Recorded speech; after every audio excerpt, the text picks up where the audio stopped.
3 months ago, I was just like you, comfortable, obedient, a perfect citizen.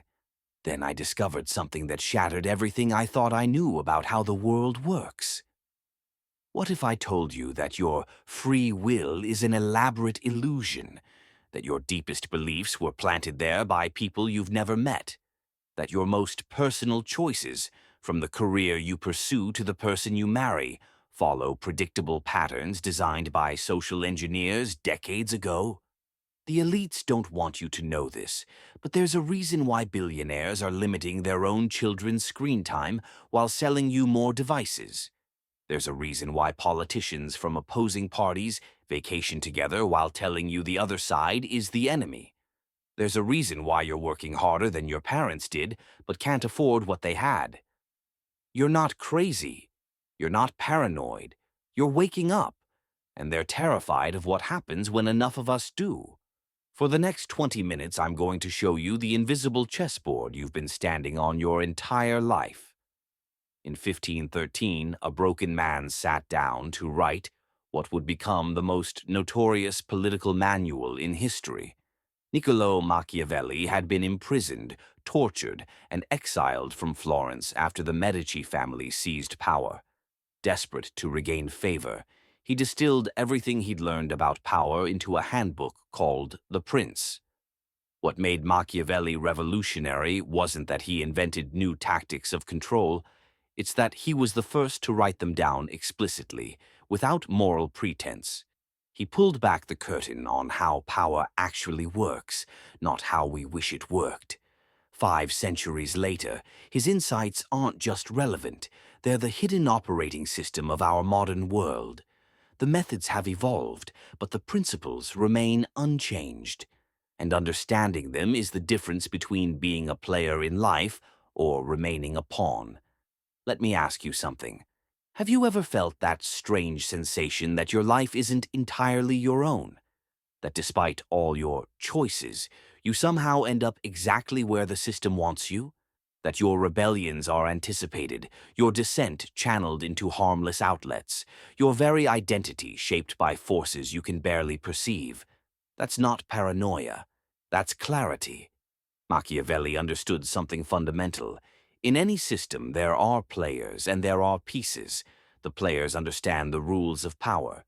The pieces think there are no rules, or worse, believe in the public-facing rulebook, while the real game operates on entirely different principles. Today, we're going to examine 4 major arenas where you're being used as a pawn: government, corporations, social media, and cultural institutions. Then I'll show you Machiavelli's timeless strategies for breaking free from the board. Let's start with government. Machiavelli advised princes that it is far safer to be feared than loved. Modern governments have perfected this art. They don't need physical chains when fear works so much better.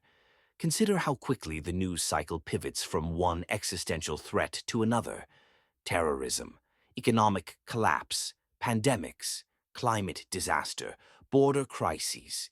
Each threat contains legitimate concerns, but the constant rotation of fear-inducing narratives serves a specific purpose: keeping the population in a state of emotional reactivity rather than rational analysis. A population in fear doesn't demand freedom, it begs for protection.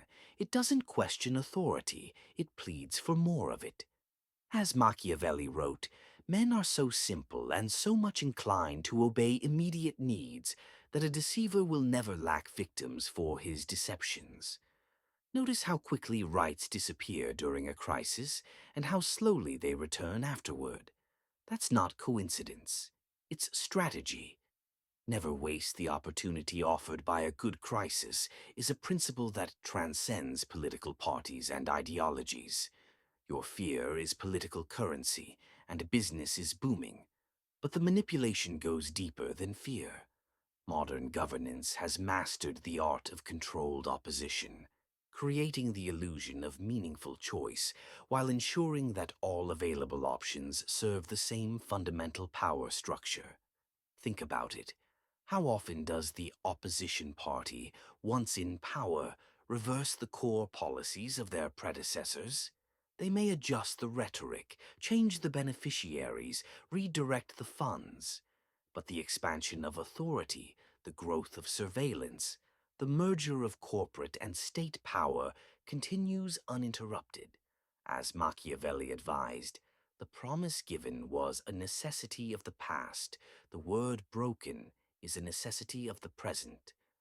Political promises are designed for emotional impact, not implementation. They're the bait, not the meal. But governments are just the beginning. Corporations have turned manipulation into a science that would make Machiavelli himself envious. You think you chose that new phone, that subscription service, that streaming platform. Every aspect of that decision was engineered, from the artificial scarcity to create urgency, to the social proof making you fear missing out, to the carefully crafted pain points that your purchase supposedly solves. Modern marketing doesn't just anticipate your desires, it creates them. It doesn't just offer solutions, it manufactures problems. The average American now sees between 4,000 and 10,000 advertisements daily. Each one is a small psychological operation designed to create a gap between who you are and who you think you should be, a gap conveniently filled by a product. Machiavelli would recognize this instantly. Men are so simple of mind and so dominated by their immediate needs that a deceitful man will always find plenty who are ready to be deceived. The workplace is perhaps the most Machiavellian environment of all. Companies preach family culture while treating employees as disposable assets. They celebrate hustle culture while extracting maximum value from your labor. They offer the illusion of advancement while ensuring real power remains concentrated at the top. Look at the language: human resources, human capital. You're not a person. You're an asset to be utilized, optimized, and eventually replaced. The modern corporation doesn't want your loyalty. It wants your identity. It wants you to internalize its goals as your own, to measure your worth by your productivity, to sacrifice your health, relationships, and well-being on the altar of professional advancement. And for what?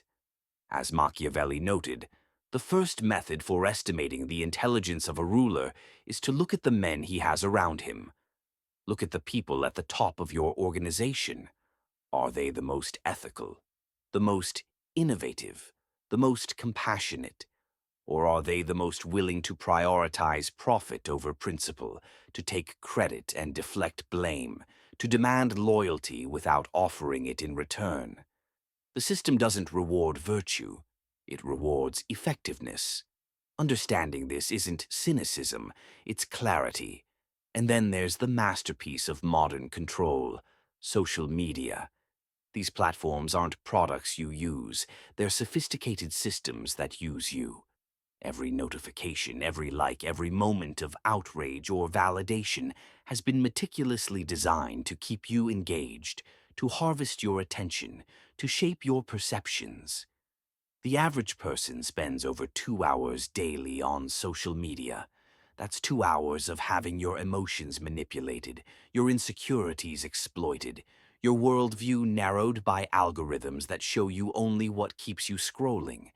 2 hours of being a digital sharecropper, generating value for tech giants while receiving dopamine scraps in return. These platforms know more about your psychology than you do. They track your viewing habits, your pause points, your engagement patterns. They know exactly what triggers your fear, your outrage, your insecurity, your desire. And they use that knowledge not to enrich your life, but to extract maximum engagement. As Machiavelli wrote, one who deceives will always find those who allow themselves to be deceived. The deception of social media is that it presents itself as connection while delivering isolation, as information while delivering confirmation bias, as empowerment while delivering addiction. Even education and cultural institutions, the supposed bastions of independent thought, often serve as sophisticated indoctrination systems. You're taught what to think, not how to think. You're rewarded for compliance, not creativity. You're trained to follow instructions, not to question assumptions. From an early age, you're sorted, ranked, and labeled. Your worth is measured by your ability to memorize and regurgitate, to sit still for hours, to suppress your natural curiosity in favor of standardized knowledge. The system doesn't want independent thinkers, it wants functional workers, obedient citizens, reliable consumers. As Machiavelli noted, it is not titles that honor men, but men that honor titles. Yet we're taught to pursue credentials rather than competence, approval rather than understanding, security rather than sovereignty. By now you might be feeling uncomfortable. Good.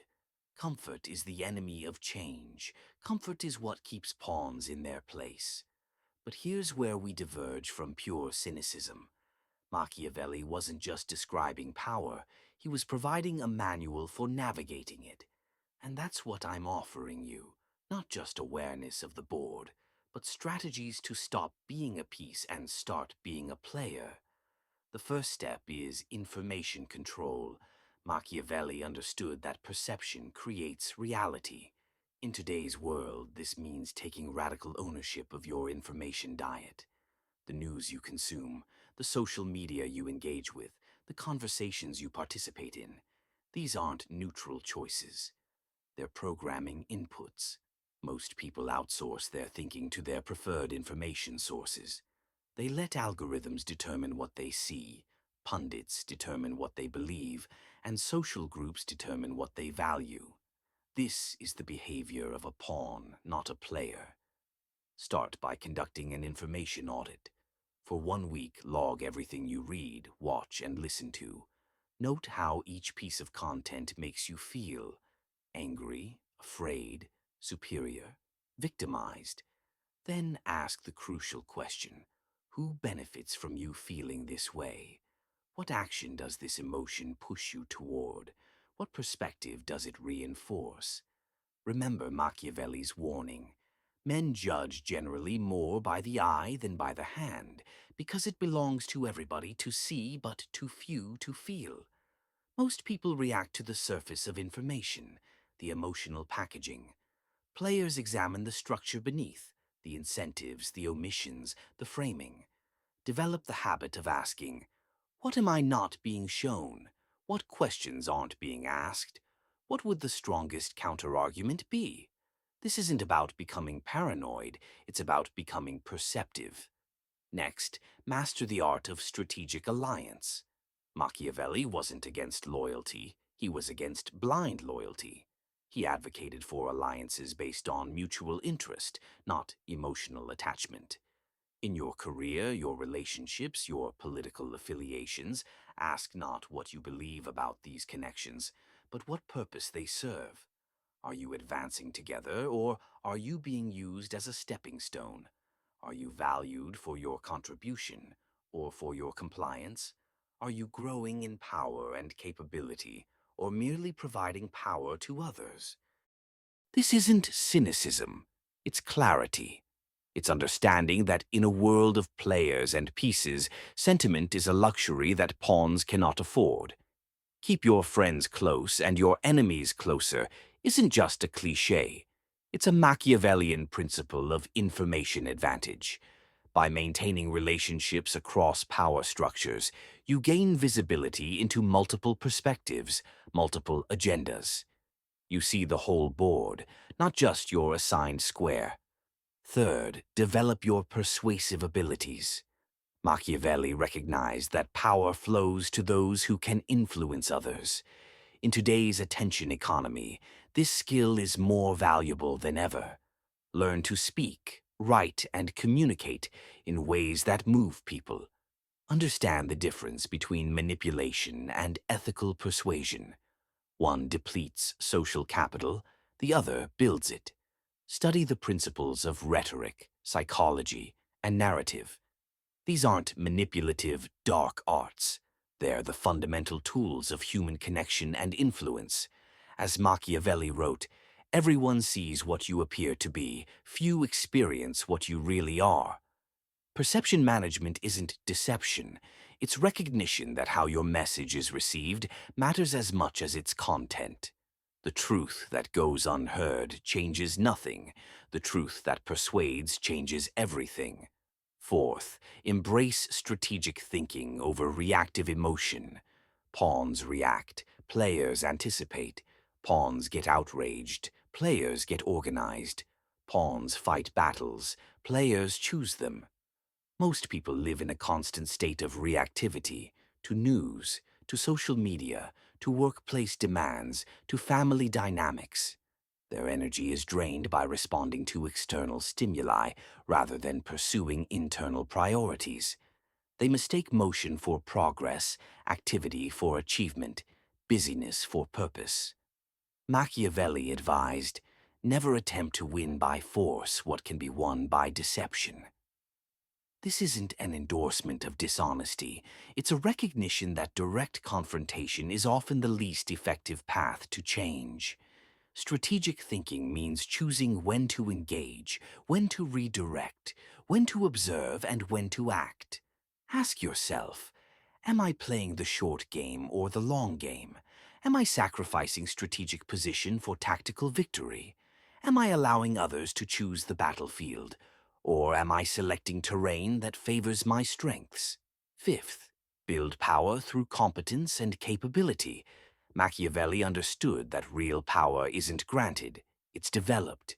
In a world of increasing specialization and automation, the most valuable skills are those that can't be easily replicated or replaced.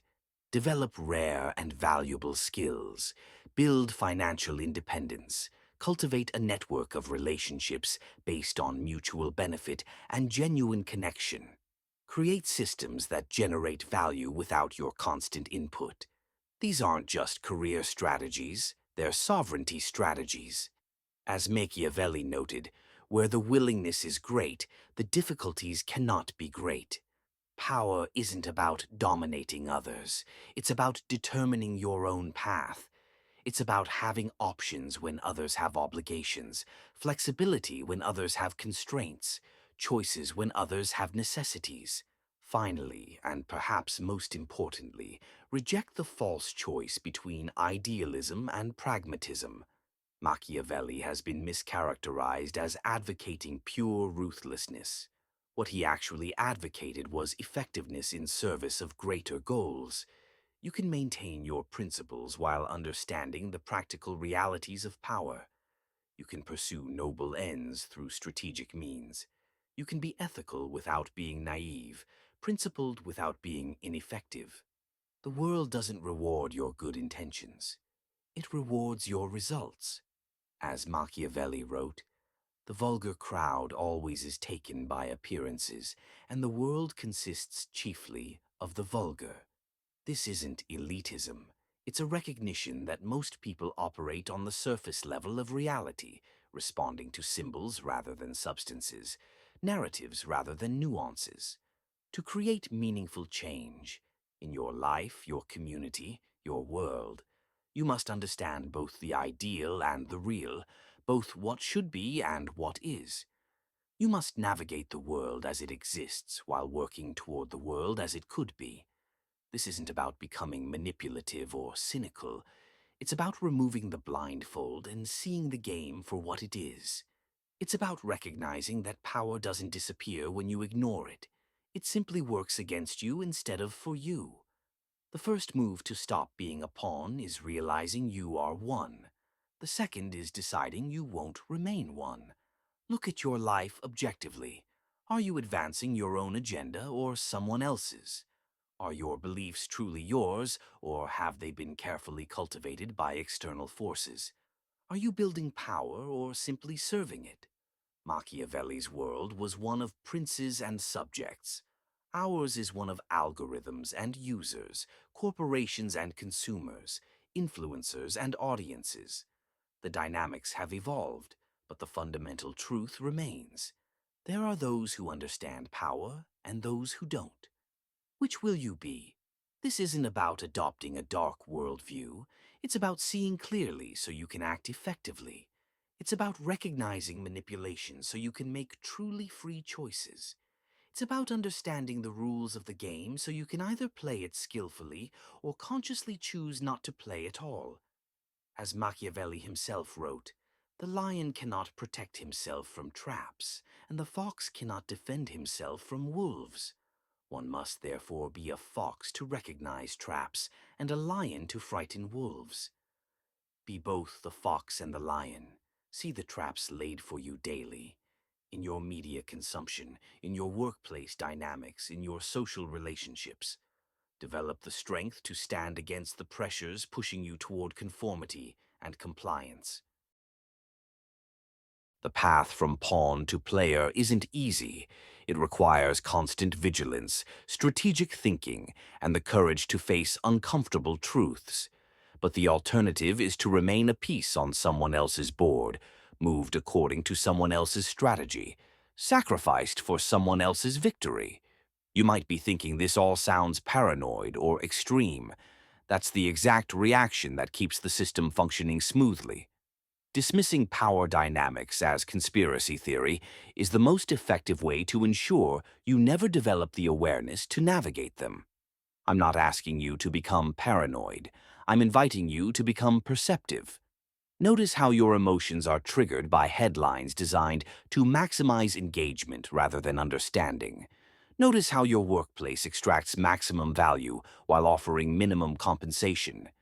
Notice how your insecurities are weaponized to sell you products you don't need. Notice how your attention, your most precious resource, is harvested, packaged, and sold to the highest bidder. This awareness isn't the end, it's the beginning. Once you see the board, you can make strategic moves instead of programmed ones. You can build genuine connections instead of manipulated ones. You can pursue authentic goals instead of implanted ones. Machiavelli has been vilified for centuries because he told uncomfortable truths about power. But his real crime wasn't celebrating manipulation. It was democratizing the knowledge that had previously been reserved for rulers. That's what I'm offering you today. Not cynicism, but sovereignty. Not paranoia, but perception.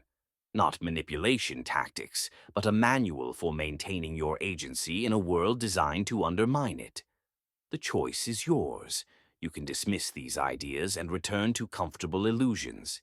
You can rage against the system without understanding its mechanics. Or you can develop the Machiavellian intelligence to navigate power dynamics effectively. Remember, the board exists whether you acknowledge it or not. The game continues whether you understand the rules or not. The only question is whether you'll be moved by others or move yourself. As Machiavelli wrote in his final advice to the prince, "Fortune is a woman, and if you wish to keep her under, you must beat and ill-use her." I don't endorse the misogyny of the 16th century, but the metaphor remains powerful. Fortune, success, power, freedom doesn't come to those who wait politely. It comes to those who understand its nature and act accordingly. So what will it be? Will you continue as a pawn, comfortable in your assigned role but ultimately disposable? Or will you become a player, aware of the board, strategic in your movements, and committed to writing your own rules? The first move is yours. Choose wisely. If this video resonated with you, hit subscribe for daily breakdowns of how power operates in the modern world and how you can use Machiavellian insights to take back control of your life. Next week, we're diving into the specific language patterns used by politicians and CEOs to redirect responsibility and manufacture consent. Remember, you can play the game or be played. There is no third option.